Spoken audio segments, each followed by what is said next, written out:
what does it do for you guys to have somebody that gets that worked up on your behalf during these games? Well, I think it's awesome. I would compare it to, you and your brother are going out and you're in a spot where your brother's either getting picked on or somebody's saying something about your family and you don't want to approve of it. So what are you going to do? You're going to sit in the back and you're just going to let it happen? You're going to step up and you're going to, especially if it's your younger brother, you're going to say, hey, no, cut it out. If you don't cut it out, then, it's a bit extreme, but then it goes down. So I would say, to have a guy that does that for you, that really understands and loves his players like he does, it's special. It means something. It's a respect. It's I don't know how to phrase it, but it's a good feeling when you have your head coach that'll stand up for his players and represent his players and what he thinks right, what he thinks is right, and what his players think is right. You always say you focus on yourself rather than what other teams are doing, but were you guys watching, or were you watching with anybody else, the Michigan State-Nebraska finish and that game? I was not. I was actually headed. My girlfriend's family was in town. My parents had just headed out of town, and I was going to pick up my dog. And on the way to pick up my dog, I'm scrolling through Twitter, and I see it happening. And I called my dad immediately. He said, look, Nebraska won. And it was funny. We were sitting at Red Robin right up here on State Street. And I told him before the game ended, and I pride myself on this. And I might, maybe a college football analyst someday, but I called that game before anything happened. I said that Nebraska would win. And, it's funny.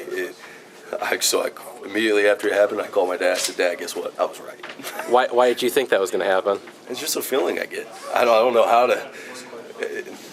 I'll be standing. I was watching my brother's high school football game, and the other team's kicking a field goal. I'm like, Dad, check this out. He's gonna miss it. Sure enough, wide right. I don't know. Maybe God blesses me with something at certain times, but when I'm feeling it, I'll say it, and it's funny how it works out. Sometimes it works out. Let's just say I got a high batting average. If we're looking into things like that. This Ohio State thing, though, you do need them to win it. Yeah, right? correct. And that is working against your inner. Oh yeah. So all right. So this is what my theory is on that. So I played with a kid named Dylan Combs. Carrie's. Yes, Kerry Combs' son, who's coaches the DBs for Ohio State. I want nothing best for the Combs family.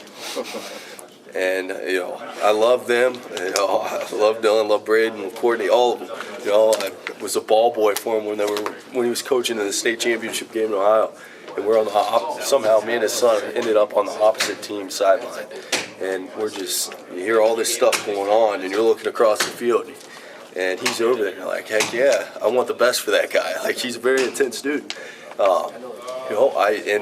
I love the Combs family. Like I said, I feel like I'm being very repetitive right now, but I want the best for him until November, the last Saturday in November.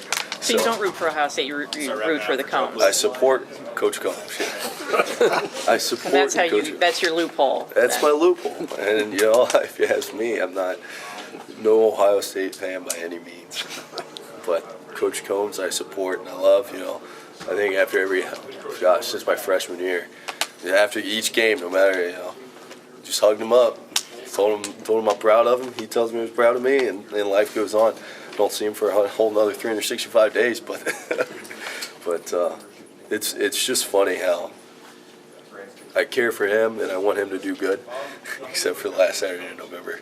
As a captain, Joe, do you meet with the team much?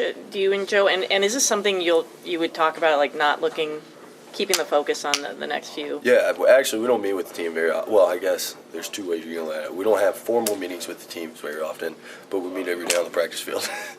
So it's like I was saying earlier, it's a one-game approach. I feel like every time you walk over here, I'm talking about the one-game approach. But it's a one-game approach. It's coming up, stay focused. This is what we need to do. And there's not really much talk about meetings or anything else aside. I think we're very efficient in how how Coach Harbaugh operates. I think that, transfers over to how players and everybody operates as well.